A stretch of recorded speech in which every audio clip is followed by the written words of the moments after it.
Hello class, my name is Namaswa. Today I'm going to take you through lesson 6 in form 3, and our topic for today is chain of distribution, and specifically we are going to look at factors that influence the length of a channel. We're also going to look at things like advantages, disadvantages of a short or a long length of distribution. We'll also look at the various roles of intermediaries. Now, the objectives of our lesson today are: 1, by the end of the lesson, the learner should be able to identify the activities carried out during distribution of goods and services. So as you listen to the lesson, you have to be trying to identify what are the various activities that are carried out when goods leave the producer and before they reach the consumer. That is 1. But 2, you're also going to be expected to explain or highlight the advantages carried out in when you will transport goods either using a short or a long channel. And finally, you'll be expected to highlight the factors to consider in choosing a distribution channel. So before you choose which channel to distribute goods, what factors do you consider? Now, so we'll start by looking at the activities that are carried out during distribution of goods and services. Now, in our previous lesson, remember, we looked at the various examples or types of intermediaries, or the middlemen, we call them. And we say we have merchant distributors or intermediaries, or we have mercantile traders, and we look at the examples for each. So, when we talk about activities that take place during distribution of goods and services, what are some of these activities? Number 1, we have handling. Now, handling basically refers to the physical involvement of moving goods and services when we load them or flood them from the units of carriage and so forth. That is handling. Then we have storage, and this is where warehousing comes in, because these goods have to be stored and released to the consumers as need arises.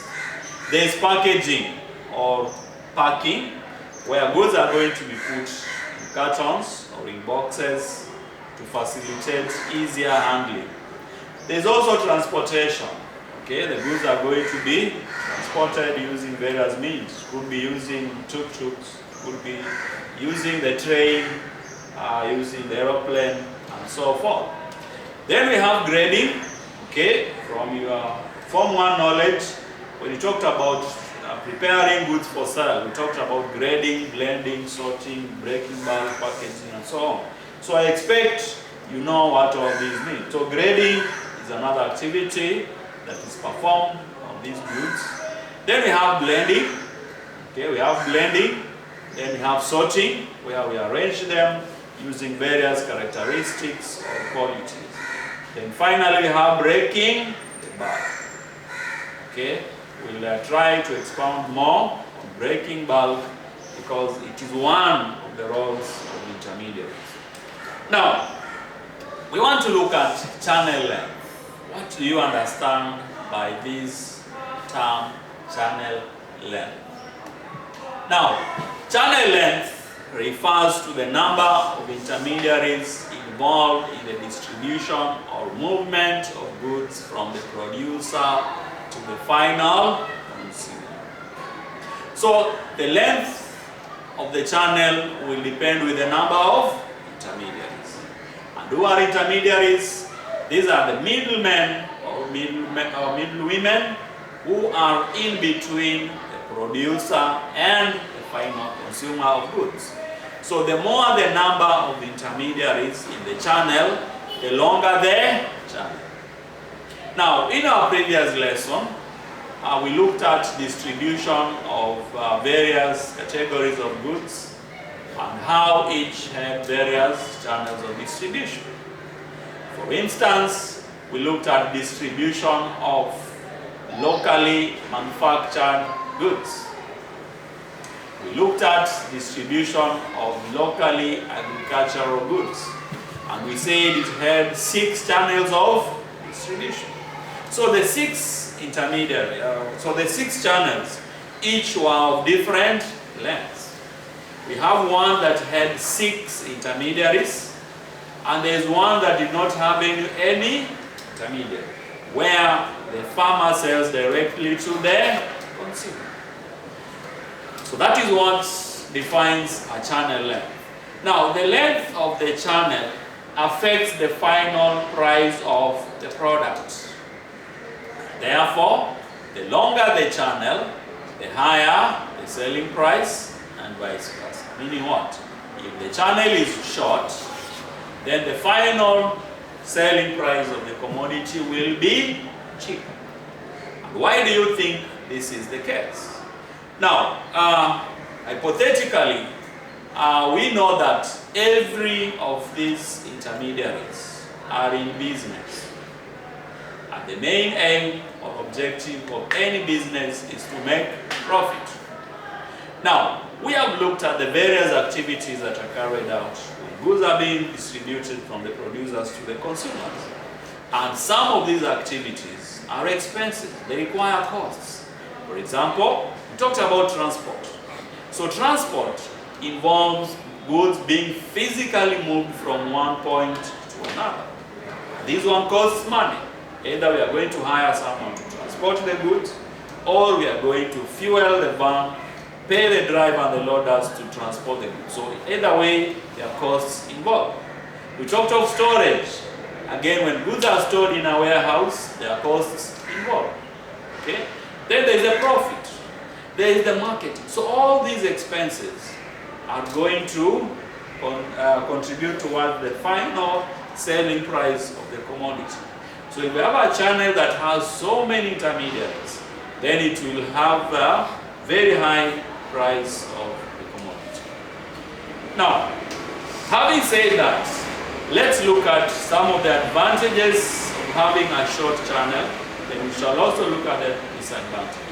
So one advantage of having a short channel, this is a channel that has few intermediaries, is that the price of the goods is low.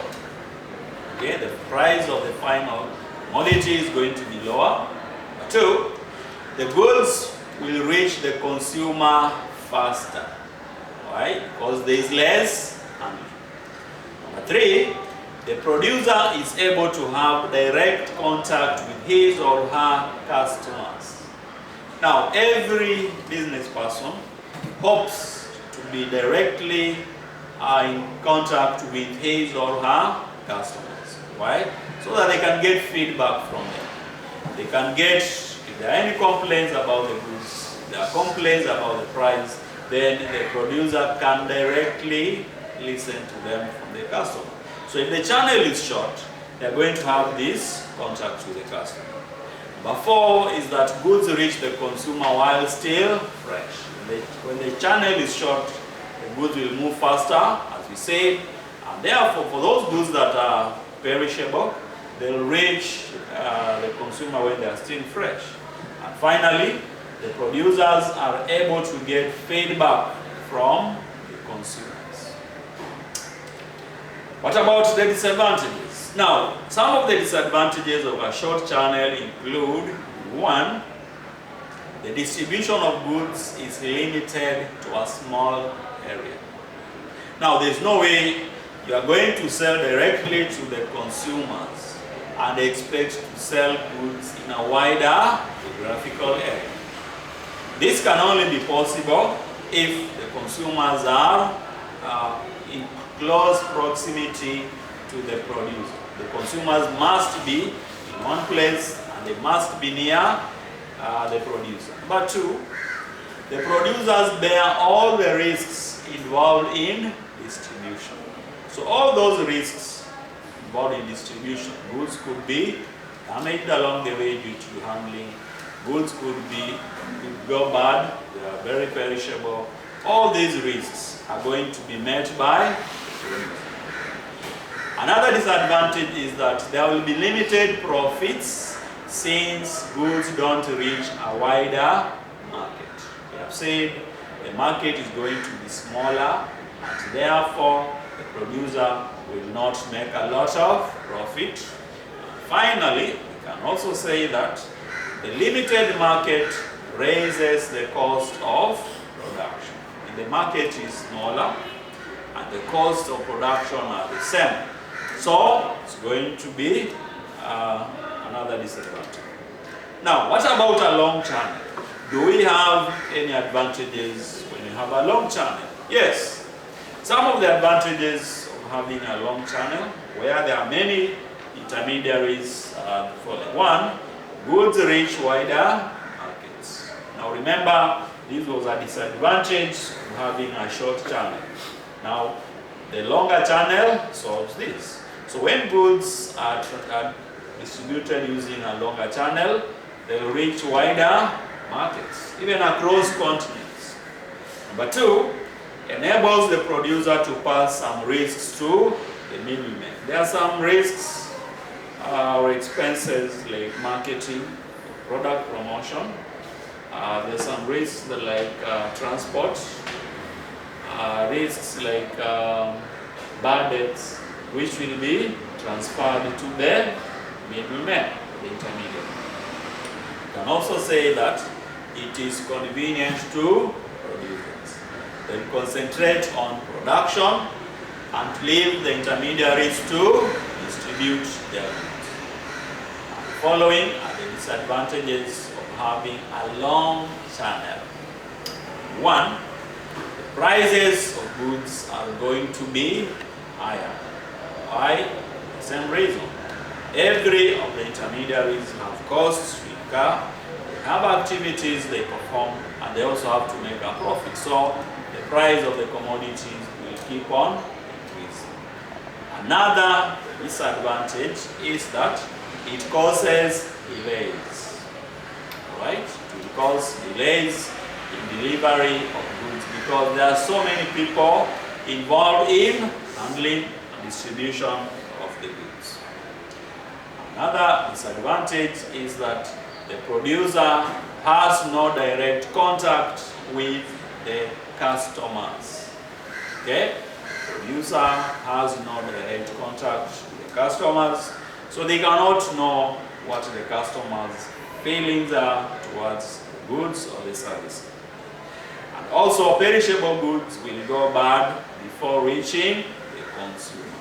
When you're dealing in perishable goods like tea leaves, you're dealing in perishable goods like tomatoes, fish, they'll be damaged before they reach the consumer.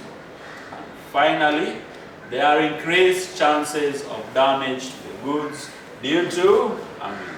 When many people are involved in handling of the goods, then there are many chances. Okay, the goods are exposed to more risks. They could be damaged. If you are talking about fragile goods like eggs or glass, some of them are going to break because of too much handling. Now, glass, this one is not in our books, but as you all know, we have to give you all the information that you may need to enable you to answer the question. So you will come across questions asking you about what are the advantages of buying directly from the producer and so on. So here too, look for the information. So make sure you note these ones down in your books. Now, what are the advantages of buying directly from the producer? Now, put another way. What are the benefits of eliminating intermediaries? When you are a consumer and you buy directly from the producer, what benefits do you get? One, the goods may be bought at relatively lower prices. I don't have to explain that. I've already done it more than twice. Number two, the buyer may be provided with transport by the seller. Right? If you buy goods in bulk or they are heavy goods, the seller, who is the producer, may offer to transport the goods for you. Number 3, the buyer may be allowed cash discount. This is where bought on credit, then you are encouraged to pay faster, so you are given a cash discount. 4, the buyer may be allowed to buy on credit because you are dealing directly with the producer. Finally, we say that the buyer has the opportunity of selecting best quality item. Because you go to the producer, you are able to see the quality of goods that are offered, then you can select the best quality.